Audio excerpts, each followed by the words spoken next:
Evolve career अकॅडमीमध्ये आपले सहर्ष स्वागत आहे. आणि RRB ग्रुप डी चा आपली आज फर्स्ट मॉक आहे सायन्सची. ओके, तर मॉक चालू करायची. तर फर्स्ट क्वेश्चन दिलेला आहे आपल्याला -200 degree Celsius is equal to म्हणजे किती फॅरेनहाइट होते. बरोबर आहे ना. ह्या ग्रुप मध्ये आलेला प्रश्न आहे आणि खूप महत्त्वाचा आहे. याचं कन्वर्शन 9th आणि 10th मध्ये असताना आपण शिकलेलो आहे किंवा जे सेल्सिअस राहते त्याचा फॅरेनहाइट आणि काय राहते, कधी कधी केल्विन दिला राहते तुम्हाला. बरोबर आहे. त्याचं पण आणि कधी सेल्सिअस दिला राहील किंवा फॅरेनहाइट असे कन्वर्शन राहते. तर याचा फॉर्म्युला काय असतो, F + 32 = 9/5 × C. ओके, हा एक त्याचा फॉर्म्युला असतो. तर काय होते इथे आपल्याला काय काढायचं आहे, फॅरेनहाइट काढायचं आहे. बरोबर आहे ना. मग काय होईल इथे F = काय होईल 9/5 C × 32. ओके, म्हणजे काय केलं मी ह्या 32 ला राईट हँड साइडला नेलं म्हणून मायनस झाला. आता काय करा, इथे व्हॅल्यू पुट करायची. 9/5 × इथे काय दिलेलं आहे 200 - 32. आता काय करायचं, याला सॉल्व करायचं. काय होईल इथे किती भाग जाईल, 5 × 20 म्हणजे 40. -40 × 9 किती होतो, -360. ओके, -32. ओके, तर बघा इथे काय होईल, मग जे फायनल जे आन्सर दिलेला आहे आपल्याला काय होईल, मायनस मायनस काय होईल, प्लस होईल. काय होईल 2 6 + 3 किती होतो 9 आणि इथे काय होईल 3 म्हणजे -392 फॅरेनहाइट. ओके, म्हणजे किती फॅरेनहाइट झालं, -200 degree Celsius is equal to what Fahrenheit विचारलं तर किती झालं -392. ओके, समजलं सर्वांना कशा प्रकारे केलं. हा फॉर्म्युला आहे त्याचा, F + 32 = 9/5 C. मग काय केलं मी, जो 32 होता त्याला राईट हँड साइडला नेलं. इथे काय केलं, C च्या जागी जी -200 दिलेलं होतं ते तिथे पुट केलं मी. मग काय केलं, जस्ट सिम्प्लिफिकेशन जे मॅथमॅटिकल कॅल्क्युलेशन राहते ते तिथे केले मी आणि मला फायनल आन्सर किती मिळालं, फॅरेनहाइट = -392 आणि ऑप्शन नंबर C काय आहे राईट आन्सर आहे. ओके, समजलं सर्वांना. तर चला नेक्स्ट क्वेश्चन कडे वळू. सेकंड क्वेश्चन दिला आहे तुम्हाला, 2 resistor R1 and R2 are connected in parallel. तर त्याचा इक्विव्हॅलेंट रेजिस्टन्स काय निघेल म्हणते. ओके, सर्वांना रेजिस्टर माहित असेल, रेजिस्टरचा सिम्बॉल कसा असतो, असा असतो ना. ओके, जर त्याला सपोज 2 रेजिस्टर दिले आहेत आणि त्याला जर तुम्ही पॅरलली कनेक्ट केले, ओके, हा R1 + R2, तर तुम्हाला काय विचारलाय, त्याचा इक्विव्हॅलेंट रेजिस्टर विचारलाय. तर याचा फॉर्म्युला कसा फाइंड आउट करायचा, जर ही सिरीज सपोज हे जर सिरीज मध्ये असता, हे R1 + R2 जर तुम्हाला सिरीज मध्ये विचारलं असतं तर काय होत होती, डायरेक्ट कॅल्क्युलेशन होत होती R1 + R2. ओके, म्हणजे जो R इक्विव्हॅलेंट होत होता जर सिरीज मध्ये विचारलं असतं तर R1 + R2 झालं असतं. पण तुम्हाला इथे काय विचारलंय, पॅरलल मध्ये दिलेला आहे. ओके, तर काय होईल 1/R equivalent is equal to काय होतो 1/R1 + 1/R2. ओके, आता काय करायचं, याला सिम्प्लिफाय करायचं. काय होईल, याला जर क्रॉस मल्टिप्लाय केलं काय होईल, R2 + R1 /R1 × R2 होईल ना. म्हणजे 1/R इक्विव्हॅलेंट इक्वल टू काय निघालं, R2 + R1 /R1 × R2. जर आता मला काय काढायचं आहे, फक्त R इक्विव्हॅलेंट काढायचं आहे. याला जर मी वर्तन नेलं, माहिती आहे ना तुम्हाला एक मॅथमॅटिक्सचा बेस, जर मी याला वर्तन नेलं तर काय होईल, R equivalent is equal to काय होईल, R1 × R2 काय होईल R1 + R2. ओके, तर हे काय झालं R इक्विव्हॅलेंट. म्हणजे जे रेजिस्टन्स इक्विव्हॅलेंट पॅरलल मध्ये जर राहिले, 2 रेजिस्टर जर मी पॅरलल मध्ये राहिलं तर त्याचे इक्वेशन काय बनते, R1 × R2 R1 + R2. Option मध्ये हे काय, हो, ऑप्शन नंबर 1 आहे राईट आन्सर आहे. आणि ह्या बेसिसवर तुम्हाला खूप सारे प्रॉब्लेम विचारले ग्रुप डी मध्ये. डायरेक्ट फॉर्म्युला बेस होते, तुम्हाला रेजिस्टन्सची व्हॅल्यू दिले राहतात आणि त्याच्यावरून तुम्हाला इक्विव्हॅलेंट रेझिस्टन्स काढायला होता. ओके, आणि रेझिस्टन्सचं जे युनिट राहतो ते काय राहतो, ओहम. सगळ्यांना माहित आहे ना. ओके, तर चला नेक्स्ट क्वेश्चन कडे वळू. नेक्स्ट क्वेश्चन काय दिलेला आहे आपल्याला, what is the unit of force. काय आहे युनिट ऑफ फोर्स. जे फोर्सचं जे युनिट असतो ते काय असतो, न्यूटन. ओके, जे ऑप्शन नंबर सी काय आहे, राईट आन्सर आहे. तर बाकीचे काय आहे मग सर, तर बाकीमध्ये बघा इथे जे वॅट दिले आहे तुम्हाला, हे कशाचं युनिट आहे, हे पॉवरचं युनिट आहे. Next joule. जूल हे कशाचं युनिट आहे, वर्कचं. नेक्स्ट न्यूटन तर सांगितलंच आहे तुम्हाला मी, फोर्सचं काय आहे जे युनिट आहे ते न्यूटनचं आहे, बरोबर आहे. Next pascal. पास्कल हे जे युनिट कशाचं आहे, प्रेशर. समजले, म्हणजे मी तुम्हाला इथे चारही सांगितले आहे आणि असेच ऑप्शन मधून तुम्हाला इथे मी तुम्हाला चारही जे ऑप्शन दिले होते इथे क्लिअर केले. आणि हे चारही पण एक्झाम मध्ये विचारले आहे.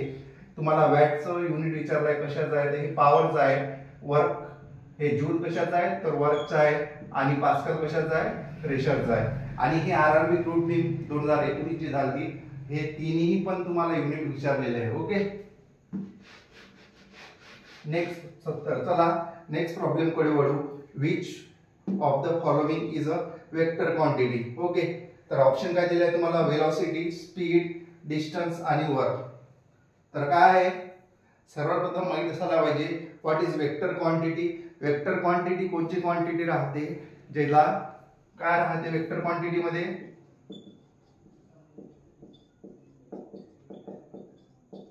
काय राहते वेक्टर क्वांटिटी मध्ये, डायरेक्शन पण राहते अँड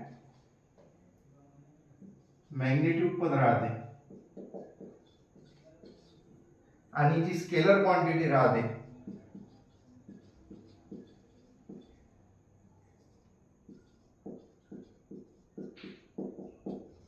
जी स्केलर क्वांटिटी राहते त्याला डायरेक्शन नाही राहत, फक्त त्यात काय राहते, मॅग्निट्यूड.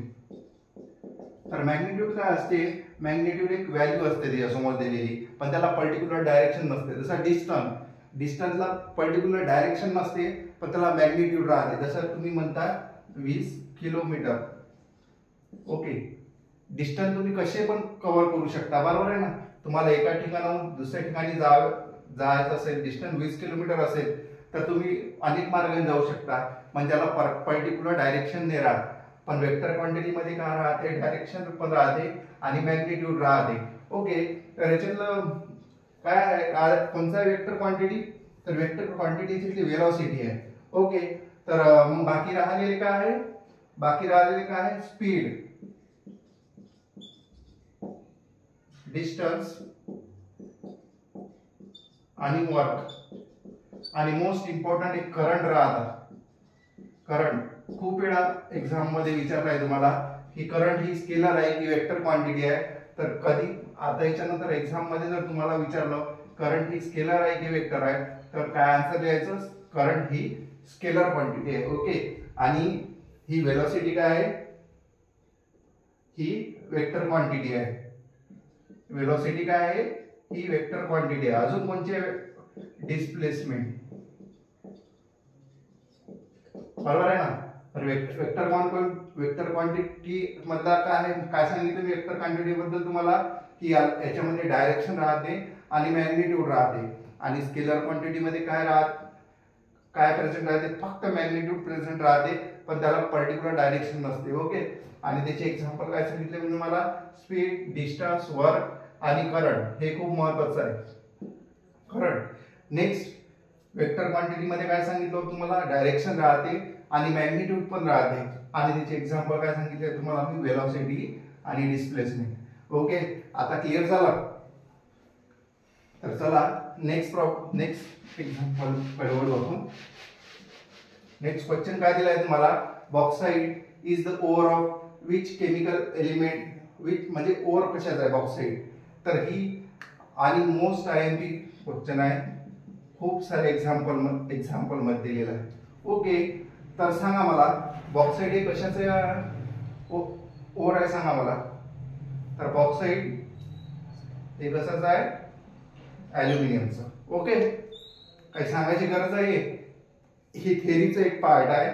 ओके, तर जे बॉक्साईट हे कशाचं येईल जर विचारलं तुम्हाला तर काय सांगायचं, ॲल्युमिनियमचं. ओके, तर इथे ऑप्शन ए नंबर काय आहे, राईट आहे.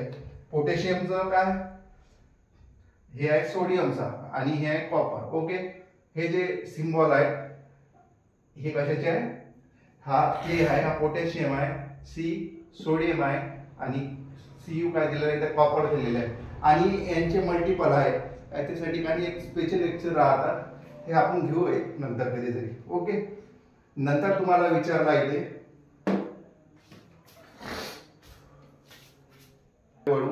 नेक्स्ट एक्झाम्पल आहे, Cu plus Sn is the mixture of which metal. Okay, तर कशाचं आहे Cu plus Sn हे जे आहे हे ब्रॉन्झ आहे. Cu plus Sn हे कशाचं आहे, ब्रॉन्झ आहे. ओके, म्हणजे इथे ऑप्शन नंबर काय आहे, जे बी आहे हे राईट आन्सर आहे. ओके, तर ब्रासचं काय असेल मग, मोस्ट इम्पॉर्टंट क्वेश्चन आहे हे, जे मी तुम्हाला एक्झाम्पल तर सांगून म्हणजे प्रश्न क्वेश्चन तर सांगूनच राहिलो, पण त्याचे ऑप्शन ही खूप महत्वाचे आहे. जसं इथे ब्रास आहे, ब्रासचं काय असतो Cu प्लस काय असतो Zn, बरोबर आहे, कॉपर प्लस झिंक. नंतर काय असतो आपल्याला सोल्डर, बरोबर आहे ना, सोल्डर हे खूप महत्वाचं आहे. व्हेरी आयन पी काय असतो Sn plus Pb, tin plus lead, बरोबर आहे ना. हे जे आहे हे कशाचं आहे, mixture solder, copper plus zinc brass आहे आणि कॉपर प्लस टीन हे कशाचं आहे, ब्रॉन्झ आहे. आणि हे तिन्ही पण खूप महत्वाचे आहे, खूप वेळा आलेले. ओके, तर चला नेक्स्ट. ओके, तर 7 नंबरचा क्वेश्चन काय दिलेला आहे आपल्याला, in the following which one is not a bacterial disease. Okay, bacterial disease म्हणजे काय होते, ते जी व्हायरस थ्रू हे होते. ओके, म्हणजे याच्यातला कोणचा हा जो रोग आहे जो व्हायरस थ्रू होत नाही, बघा इथे एड्स, बरोबर आहे ना, हा व्हायरस थ्रूच होतो, बरोबर आहे. पोलिओ हा आपण काय होतो, तर थोडीशी मिस्टेक झाली, काय होतं इथे क्वेश्चन होता, in the following which one is the bacterial disease विचारलाय तुम्हाला, बॅक्टेरियल डिसीज कोणता आहे तो सांगायचा आहे. ओके, एड्स हा काय, हा एक व्हायरल आहे, बरोबर आहे. पोलिओ हा पण एक प्रकारचा व्हायरस डिसीज आहे. रेबीज हा पण एक प्रकारचा काय आहे, व्हायरल डिसीज आहे. नंतर राहिला प्लेग, प्लेग काय आहे, एक प्रकारचा बॅक्टेरियल डिसीज आहे. म्हणून इथे ऑप्शन नंबर डी काय राईट आन्सर आहे. बघ, तर चला क्वेश्चन नंबर 8 कडे जाऊ. The study of insect is called, म्हणजे तुम्हाला इथे जे कीटक वगैरे राहतात त्याचे जे अध्ययन राहतात त्याच्या अध्ययनाला काय म्हणतात ते विचारलं आहे. ओके, ऑप्शन नंबर ए दिलाय एंटोमॉलॉजी, सेकंड दिलाय इकोलॉजी, थर्ड दिलाय सायटोलॉजी आणि फोर्थ दिलाय पोमोलॉजी. ओके, हे काय राहते, एन्व्हायरमेंटशी संबंधित राहते. इकोलॉजी पारिस्थितिकी म्हणतात त्याला. ओके, नेक्स्ट जो सायटोलॉजी राहते, सायटोलॉजी सेल्सच्या स्टडीला म्हणतात, बरोबर आहे. नंतर पोमोलॉजी जे फ्रुट्स वगैरे राहतात, फळ वगैरे त्याच्या स्टडीला पोमोलॉजी म्हणतात. म्हणजे राहिला काय इथे फक्त एक एंटोमॉलॉजी राहिला, त्या एंटोमॉलॉजी द स्टडी ऑफ इन्सेक्ट त्याला काय म्हणतात, एंटोमॉलॉजी. तर ऑप्शन नंबर 1 आहे राईट आन्सर आहे. आणि मी तुम्हाला इथे चारही ऑप्शन इथे क्लिअर केलेले आहे. ओके, नंतर विचारलाय तुम्हाला 1 horsepower is equal to, तर काय होतं 1 horsepower is equal to, तर याचं ऑप्शन बी आहे. हे लक्षातच ठेवावं लागेल तुम्हाला आणि खूप वेळा रिपीट झालेला प्रश्न आहे. ओके, तर काय होतो 746 वॅट होतो. 1 horsepower is equal to काय होतो 746 वॅट. आता याच्यात जास्त काही एक्सप्लेनेशन करण्याचं नाही आहे, तर लक्षात ठेवायचं फक्त. ओके, तर चला, who propose the theory of, next question आहे, who propose the theory of relativity. The theory of relativity कोण सांगितली मग आपल्याला, बघा ऑप्शन मध्ये काय दिलाय, न्यूटन्स, नेक्स्ट आइन्स्टाईन, नेक्स्ट दिलाय गॅलिलिओ, इथे काय दिलाय नील्स बोर दिलाय. ओके, तर मला सांगा न्यूटनने कशाचा आपल्याला सिद्धांत सांगितला होता, म्हणजे थिअरी सांगितली होती ग्रॅव्हिटेशनची आणि लॉ ऑफ मोशन बद्दल सांगितलं होतं, बरोबर आहे ना. नेक्स्ट गॅलिलिओने आपल्याला काय सांगितलं होतं, म्हणजे ते ग्रहाबद्दल माहिती सांगितली होती आपल्याला. आणि नील बोरचा एक स्वतःचा बोर थेअरी म्हणून होता सिद्धांत, बरोबर आहे. नेक्स्ट राहिला कोणता आइन्स्टाईन. आइन्स्टाईननेच आपल्याला काय सांगितलेली थेअरी ऑफ रिलेटिव्हिटी, आणि त्याचा फॉर्म्युला काय सांगितला होता त्यांनी, E is equal to mc². खूप महत्वाचा फॉर्म्युला आहे. ओके, याच्यासाठीच त्यांना काय मिळालं होतं, हा जो फॉर्म्युला त्यांनी डिराईव्ह केला म्हणजे थेअरी ऑफ रिलेटिव्ह मध्ये, याच्यासाठीच त्यांना काय मिळाला होता, नोबेल प्राइज मिळाला होता, बरोबर आहे ना. आता मला तुम्ही जे कमेंट बॉक्स आहे, कमेंट बॉक्स मध्ये सांगायचं की त्यांना कोणत्या वर्षी आइन्स्टाईनला ह्या फॉर्म्युल्यासाठी त्यांना भौतिकशास्त्र म्हणजे फिजिक्स मध्ये त्यांना हे मिळालं आहे, काय म्हणते, नोबेल प्राइज मिळाला आहे. ओके, सगळ्यांनी कमेंट बॉक्स मध्ये सांगायचं. तर सांगा, नेक्स्ट क्वेश्चन आहे आपल्याजवळ. काय म्हटलं तुम्हाला, how many element are in the modern periodic table. Okay, म्हणजे तुम्हाला मॉडर्न पिरियॉडिक टेबल बद्दल मी विचारलाय. सर्वात प्रथम सांगा मला किती आहे. सर्वात प्रथम सांगा मला मॉडर्न पिरियॉडिक टेबल कोणी म्हणजे फाउंड केला, कोणाला म्हणतात father of modern periodic table, त्या कोणाला म्हणतात, मोस्ले, बरोबर आहे ना. हा एक प्रश्न झाला तुमच्यासाठी. नेक्स्ट मला सांगा, हा जो मॉडर्न पिरियॉडिक टेबल आहे हा कशावर डिपेंड आहे, ॲटॉमिक मास नंबरवर आहे की ॲटॉमिक नंबरवर डिपेंड आहे, तर तो ॲटॉमिक नंबरवर डिपेंड आहे. ओके,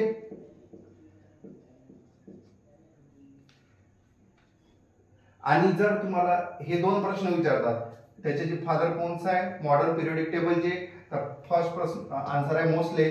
नेक्स्ट विचारतात तुम्हाला की जो मॉडर्न पिरियॉडिक टेबल जो आहे तो कशावर डिपेंड आहे, म्हणजे atomic mass number, atomic mass number किंवा ॲटॉमिक नंबरवर, तर काय सांगायचं, हा ॲटॉमिक नंबरवर डिपेंड आहे. ओके, आणि जर तिसरा प्रश्न तुम्हाला विचारतात की त्याच्यात पिरियॉडिक टेबल मध्ये एलिमेंट्स किती आहे. ओके, तर काय सांगायचं, A118. ओके, आणि हा एनटीपीसी मेन्स मध्ये आलेला प्रश्न आहे बघा, म्हणजे एनटीपीसी 2022च्या मेन्स मध्ये आलेला प्रश्न आहे, आणि ग्रुप डी मध्ये तर अनगिनत टाइम आलेला प्रश्न आहे. तर काय करा, मार्क करा, जर व्हेरी आयएमपी प्रश्न आहे, म्हणून याचा आन्सर काय आहे 118. ओके, समजलं ना. काय म्हटलं मी, father of modern periodic table कोणाला म्हणतात, मोस्लेला म्हणतात. नंतर कशावर डिपेंड होता तो जो पिरियॉडिक टेबल होता, तो कशावर म्हणजे त्यांनी क्लासिफाईड केला, ॲटॉमिक नंबर नुसार क्लासिफाईड केला, आणि नंबर ऑफ एलिमेंट्स किती होते, 118. ओके, तर चला नेक्स्ट प्रश्नाकडे वळू. काय म्हणताय तुम्हाला, what is the chemical symbol of gold. Okay, इथे तुम्हाला दिलेलं आहे AG ऑप्शन ए मध्ये, ऑप्शन AU सेकंड दिलेला आहे, ऑप्शन सी दिलेला आहे AL, आणि ऑप्शन डी दिलेला आहे SI. तर सांगा, AG म्हणजे काय होतो, सिल्वर. नंतर AL म्हणजे काय होतो सांगा मला, AL म्हणजे काय होतो, ॲल्युमिनियम, बरोबर आहे. नंतर SI म्हणजे काय होतो, हा होतो सिलिकॉन. नंतर आता राहिला काय AU, मग AU म्हणजे काय होतो, हा कशा सिम्बॉल आहे, गोल्डचा. ओके, तर बघा मी इथं तुम्हाला चारही पण एक्सप्लेन केले. बघा काय म्हटलं तुम्हाला, what is the chemical symbol of gold, तर काय आहे AU. AG कशाचा आहे, सिल्वरचा, AU कशाचा आहे, गोल्डचा, AL कशाचा आहे, ॲल्युमिनियमचा, आणि SI कशाचा, सिलिकॉनचा.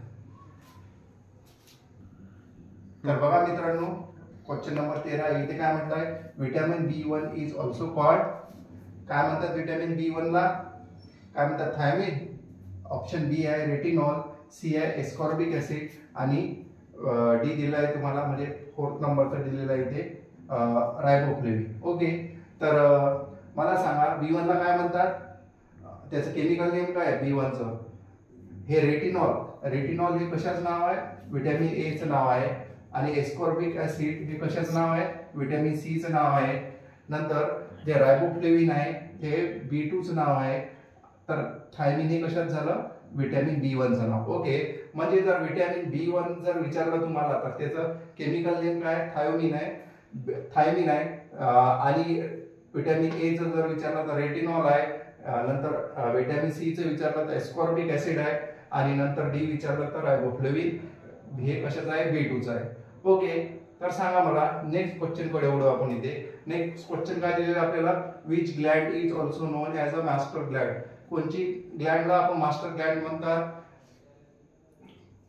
तर इथे ऑप्शन ए दिला आहे पिट्युटरी ग्लँड, ऑप्शन बी दिला आहे तुम्हाला थायरॉइड ग्लँड, हे नेक्स्ट आहे पिनल ग्लँड दिलेला आहे, आणि फोर्थ दिलेला आहे लिव्हर. ओके, तर कशाला म्हणतात, which Gland is also non as a master Gland. तर कोणाला म्हणतात, तर पिट्युटरी ग्लँडला काय म्हणतात, मास्टर ग्लँड म्हणतात.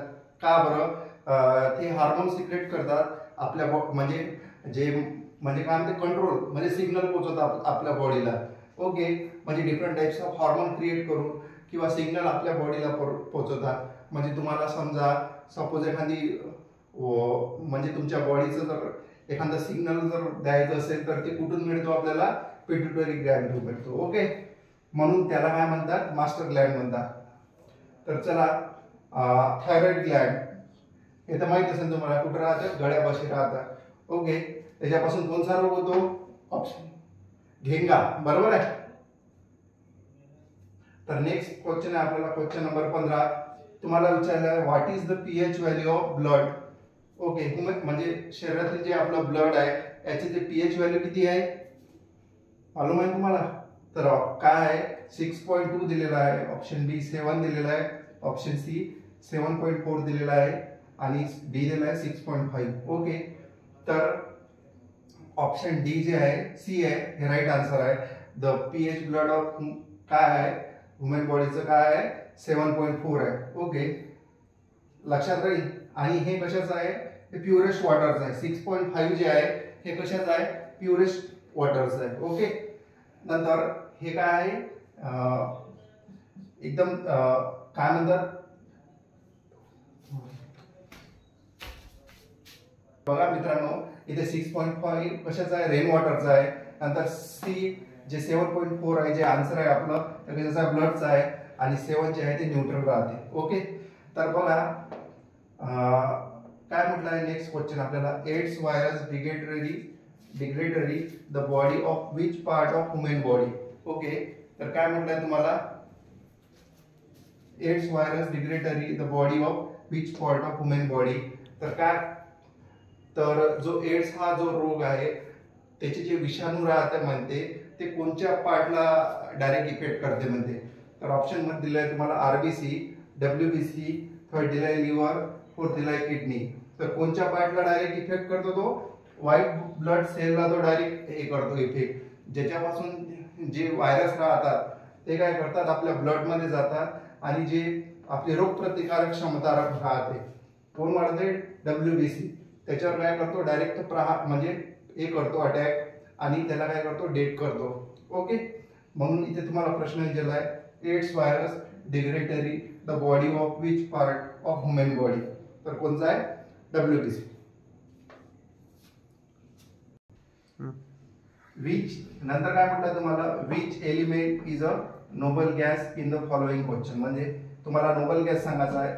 तर ऑप्शन ए मध्ये दिलाय तुम्हाला हिलियम, ऑप्शन बी दिलेला आहे ऑक्सिजन, ऑप्शन सी दिलाय हायड्रोजन, आणि सी डी काय दिलाय तुम्हाला, नायट्रोजन दिलेला आहे. ओके, तर काय आहे याच्यातला जो कोणता आहे नोबेल गॅस, तर ऑप्शन ए काय आहे, हिलियम, रेडॉन, झेनॉन. हे जे आहे हे काय आहे, helium, neon, argon, xenon, radon, हे काय आहे तुमचे नोबेल गॅसेस आहे. ओके, आणि हे ऑक्सिजन, हायड्रोजन आणि नायट्रोजन हे काय आहे, एक प्रकारचे नॉन मेटल्स आहे. ओके, म्हणजे गॅसेस आहे ते, समजलं ना तुम्हाला, गॅसेस फॉर्म मध्ये राहतात. ओके, तर मला सांगा, जे आपले बलून्स वगैरे राहतात किंवा बलून्स वगैरे मध्ये कोणची गॅस भरली जातात, जे हवेमध्ये राहतात ते बलून्स वगैरे, तर त्याच्यात हे हिलियम गॅस भरली जातात. ओके, हा पण एक क्वेश्चन तुम्हाला आरआरबी ग्रुप डी मध्ये विचारलेला आहे. ओके, जे बलून्स वगैरे राहतात त्याच्यात कोणची गॅस भरली जातात म्हणतात, तर त्याच्यात कोणची भरली जातात, हिलियम ही गॅस भरली जातात. ओके, तर नेक्स्ट क्वेश्चन आहे आपल्याला 18 नंबरचा, which of the following there is a renewable energy source. आणि ऑप्शन मध्ये दिले कोल, नंतर दिलाय विंड, सी दिलाय नॅचरल गॅस, ऑप्शन डी दिलाय नन ऑफ दिस. तर काय राहील, कशाला आपण रियूज करू शकतो, कोलला करू शकतो का, नाही. नॅचरल गॅसला नाही, नन ऑफ दिस तर होऊ शकत नाही. ते विंड, विंड काय आहे, आपण त्याला रियूज करू शकतो, बरोबर आहे, म्हणून त्याला रिन्युएबल एनर्जी सोर्स म्हणतात. म्हणजे इथे ऑप्शन नंबर बी काय आहे, राईट आन्सर आहे. तर चला नेक्स्ट क्वेश्चन आहे 19 नंबरचा. The value of G gravity is maximum at, option दिलाय तुम्हाला pole, equator, tropic of cancer and tropic of Capricorn. Okay, तर माहित असेल तुम्हाला the value of G is maximum at कशावर राहते, पोलवर. तर मग सांगा मला, जर तुम्हाला असा प्रश्न विचारला the value of G is minimum at विचारला तर कशावर सांगता, इक्वेटरवर. म्हणजे इथे काय झालं, ऑप्शन ए काय राईट आन्सर आहे. काय म्हटलं तुम्हाला, the value of G is maximum at, कुठे सांगायचं, कुठे राहते मॅक्झिमम व्हॅल्यू ऑफ ग्रॅव्हिटीची, पोल्सवर, आणि मिनिमम कुठे राहते, इक्वेटरवर. ओके, हे दोन प्रश्न समजले तुम्हाला. ओके, तर नेक्स्ट क्वेश्चन आहे आपल्याकडे, what is the SI unit of velocity. काय आहे एसआय युनिट ऑफ वेलोसिटी, हे जे मीटर पर सेकंड स्क्वेअर आहे ते कशाचं आहे, एक्सिलरेशनचं आहे. आणि हे मीटर कशाचं आहे, हे डिस्टन्स आहे. आणि हर्ट्ज हे कशाचं आहे, फ्रिक्वेन्सीचं आहे. ओके, मग इथे राहिलं काय, ऑप्शन नंबर ए. तर ऑप्शन नंबर मीटर पर सेकंड काय आहे, हे वेलोसिटीचं काय आहे, एसआय युनिट आहे. ओके, तर नेक्स्ट क्वेश्चन दिलेला आहे आपल्याला. काय म्हटलं आपल्याला इथे क्वेश्चन मध्ये, if the atomic number of krypton is 36, तर त्याची इलेक्ट्रॉनिक कॉन्फिगरेशन विचारलं आहे. तुम्हाला माहित असेल काय राहतं इलेक्ट्रॉनिक कॉन्फिगरेशन करताना, पिरियोडिक टेबल मध्ये आपल्याला कोणता फॉर्मॅट दिलेला आहे, 2 8 8 18 18 आणि 32, बरोबर आहे ना, हा फॉर्मॅट आहे ना, 2 8 8 8 18 आणि नंतर 32 आहे, 1 2 3 4 5 6, बरोबर आहे ना, हा फॉर्मॅट नुसार असतो ना. आणि आपल्याला काय काढायचं आहे, 36 चा फॉर्मॅट म्हणजे कॉन्फिगरेशन काढायचं आहे. तर काय राहील तिथे, फर्स्ट राहील 2, नंतर 8, किती झाले 10, पुन्हा 8, किती झाला 20, 10 प्लस 8 म्हणजे 18 झाले. मग पुन्हा 18 जर टाकले तर काय होईल, 36 होईल, बरोबर आहे. म्हणजे इथे काय झालं, आपलं जे इलेक्ट्रॉनिक कॉन्फिगरेशन आहे हे काय झालं, कंप्लीट झाला. नेक्स्ट जे समोरच्या व्हॅल्यूची आपल्याला गरज पडली नाही, म्हणून ऑप्शन नंबर बी काय आहे, राईट ऑप्शन आहे. ओके, 2 8 8 8 18. इथे बघा, इथे पण दिलेलं आहे, थोडंसं कन्फ्युजन करायचं तुम्हाला, 2, 18, 8, 8, पण हे रॉंग हे आहे सिक्वेन्स. राईट सिक्वेन्स कोणता आहे, 2 8 8 8. ओके, नेक्स्ट चला नेक्स्ट क्वेश्चन कडे वळू. नेक्स्ट क्वेश्चन काय दिलाय तुम्हाला, ॲटॉमिक मास नंबर 298 दिलेला आहे आणि न्यूट्रॉन दिलाय तुम्हाला 189. तर फाइंड द ॲटॉमिक नंबर म्हटलाय मला. तर सर्वांना माहित असायला पाहिजे, atomic number is equal to काय असतो, प्रोटॉन असतो, बरोबर आहे, इज इक्वल टू प्रोटॉन असतो. मग ॲटॉमिक मास नंबरचा फॉर्म्युला काय असतो,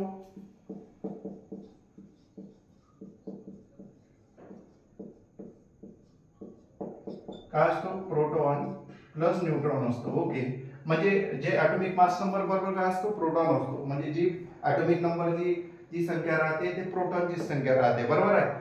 मग काय दिलाय तुम्हाला इथे, ॲटॉमिक मास नंबर दिलेला आहे, किती दिलाय, 298 दिलेला आहे. आणि ॲटॉमिक मास नंबर म्हणजे प्रोटॉनची संख्या काढायची आहे आणि न्यूट्रॉनची संख्या दिली आहे तुम्हाला 189. मग काय करायचं, याला लेफ्ट हँड साइडला आणायचं. तर काय होईल, 18 तून 9 गेले किती राहते, 9, बरोबर आहे. नंतर 9 तून 9 गेले 0 राहतो आणि 2 मधून 1 गेला 1 राहतो. म्हणजे इथे तुमचा जो ॲटॉमिक नंबर आहे किंवा म्हणू शकता प्रोटॉन किती आहे, 109. ओके, समजलं ना. Atomic mass number is equal to proton plus neutron राहतो. आणि एक कॉन्सेप्ट असतो की atomic number is equal to काय असतो, प्रोटॉन. जेवढी प्रोटॉनची संख्या राहते तेवढीच ॲटॉमिक नंबरची संख्या राहते. तर इथे काय होईल, 298 मधून 189 जर वजा केली तुम्ही तर 109 राहील. आणि तुमचा आन्सर नंबर डी काय आहे, राईट आन्सर आहे. ओके, नंतर तुम्हाला विचारलंय तुम्हाला विच ब्लड